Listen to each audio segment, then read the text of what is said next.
भाई शुरू कर रहा हूँ मैं 11 पे। अरे कॉपरेट करो एक दूसरे को यार, क्या कर बताओ जल्दी बोलो। अंदाज की अच्छी न्यूज आ रही है। राजस्थान में माहौल बन चुका था पहले से ही।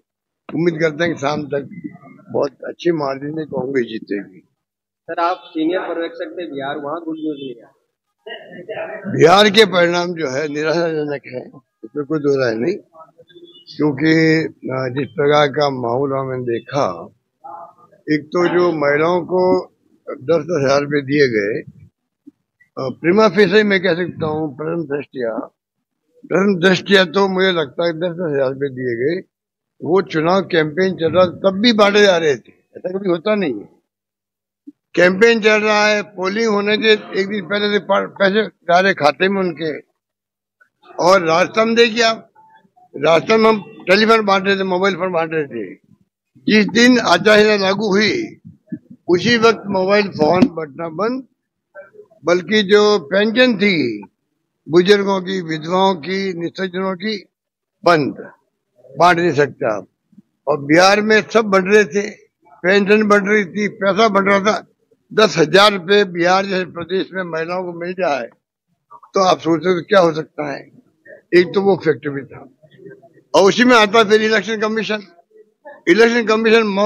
मुख दर्शक बना रहा। उससे क्यों नहीं रोका? 10,000 रुपये बढ़ रहे थे, चुनाव चलते हुए इलेक्शन कमीशन रोकना चाहिए था, उसको रोका ही नहीं उन्होंने। रास्ता में रोक दिया, मोबाइल फोन बढ़ रहे थे रोक दिया, पेंशन रोक दी, वहां कुछ नहीं कर रहे थे।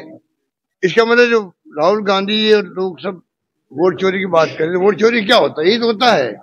अगर आप निष्पक्ष चुनाव नहीं करवाते हो, रिगिंग होती है, बूथ कैप्चरिंग होती है मान लीजिए, या बेईमानी होती है, पैसा बढ़ रहा है, और चुनाव आयोग ने कोई तरह की कार्रवाई नहीं करी, मिली भगत थी उनकी उनसे जो रूलिंग पार्टी थी।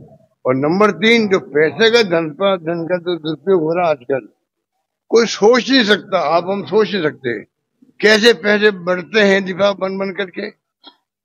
महाराष्ट्र में आप किसी को पता कर लीजिए कितने करोड़ रुपए दिए गए उम्मीदवारों को, 15 करोड़, 20 करोड़, 25 करोड़। कांग्रेस के पास तो पैसा है नहीं, ना आरजेडी के पास पैसा है। तो जो डेमोक्रेसी के खतरे सामने है, चुनाव जीतना एक बात है, चुनाव जीत जाएंगे लोग, एनडीए गवर्नमेंट जीत जाएगी, बन जाएगी। चुनाव जीतना एक बात है। जैसे मैं कहता हूँ मोदी जी प्राइम मिनिस्टर 3 बार बन गए, पर मेरा मानना है कि देश को जरूरत आज भी मानूंगा, विचारधारा जो कांग्रेस की है वो देश के हित में है। देश को जरूरत कांग्रेस की है।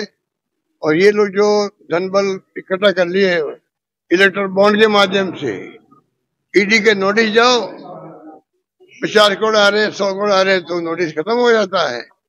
अब जाके सुप्रीम कोर्ट ने कहा नहीं, वो तो असंवैधानिक है, असंवैधानिक है आपके ये इलेक्ट्रल बॉन्ड, बंद कर दो। अरे बंद तो कर देंगे, तो जो पैसा इकट्ठा किया करोड़ अरबों रुपए, वो पैसा हमारे खिलाफ उपयोग करा, रोक क्यों नहीं रहो उसको? आप पैसे जमा करो पीएम रिलीफ फंड में। तो कहने के मैंने कई बातें कहने को है। आज प्रथम दृष्टया ही कह सकते हैं कि 10-10 हजार रुपये महिलाओं को बटना, चुनाव आयोग का कोई रोक लगाना नहीं, पेंशन बढ़ती रही वहां पर, और पैसा खूब धनबल का प्रयोग हो। एक काम आप करके आए थे, वो देरी से किया था, तेजस्वी को आप लगता है पहले डिक्लेयर करते थे, तो ये भी अब देखिए वो तो वो बात तो समाप्त हो गई। सोच समझ के कोई फैसला हुआ होगा हाईकमांड से भी, सोच समझ के आपस बातचीत तेजस्वी से हुई होगी, इसकी मुझे जानकारी नहीं है, पर उसका कोई मैं समझता हूँ इश्यू नहीं है। वो वेलकम हुआ, उसको जो फैसला हुआ वेलकम हुआ, और स्वाभाविक चॉइस तो तेजस्वी थी, वहां पर कोई दिक्कत थी नहीं उसके अंदर। धन्यवाद। तो आपने सुना अशोक गहलोत साहब का क्या कहना है, पूर्व सीएम का क्या कहना है। उन्होंने कहा है कि चुनाव जीतना एक अलग बात होती है, लेकिन आगे बढ़ना, कैसे एक स्टेट को आगे बढ़ाना है, वो अलग बात होती है। प्रमोद भाया को 33,772 वोट मिल रहे हैं। जरा मैं आपको बता दूं, लेटेस्ट यह है कि अभी प्रमोद भाया आगे चल रहे हैं कांग्रेस से नरेश मीणा सेकंड नंबर पर हैं निर्दलीय, और मोरपाल सुमन जी जो हैं बीजेपी से वो थर्ड नंबर पर हैं। 9वें राउंड में भी कांग्रेस आगे, प्रमोद जैन भाया को 33,772 वोट। वीरेंद्र हमारे साथ जुड़ चुके हैं। तो वीरेंद्र, ये जो है अभी देखिए एकदम कांटे की टक्कर चल रही है। 9वें राउंड की जब शुरुआत हुई थी वीरेंद्र, तब यहां पर देखने को मिला था कि निर्दलीय प्रत्याशी नरेश मीणा आगे हैं, वहां के जितने भी समर्थक हैं उनके वो भी बड़े खुश थे। अब तुरंत लेटेस्ट ये हम अपने दर्शकों को बता रहे हैं कि प्रमोद जैन भाया जो है अब आगे चढ़ रहे हैं। कैसे वहां पर आप कहां खड़े हैं वीरेंद्र, और लेटेस्ट अपडेट दीजिए जरा। देखिए, मैं इस वक्त जो है पीसीसी वॉर रूम के अंदर पीसीसी के अंदर मौजूद हूँ, और यहाँ पर आप देखिए कि अभी अशोक गहलोत ने भी कहा कि जो उनकी सरकार के समय में जो जनता के जो कह सकते हैं कि हितों में जुड़ते हुए जो कार्य थे वो उन्होंने काफी बखूबी किए थे, और उसको जो है जैसे ही बीजेपी की सरकार आती है तुरंत जो है उन योजनाओं को बंद कर दिया जाता है, चाहे इसमें फ्री मोबाइल योजना हो या फिर जो है फ्री राशन की योजना हो।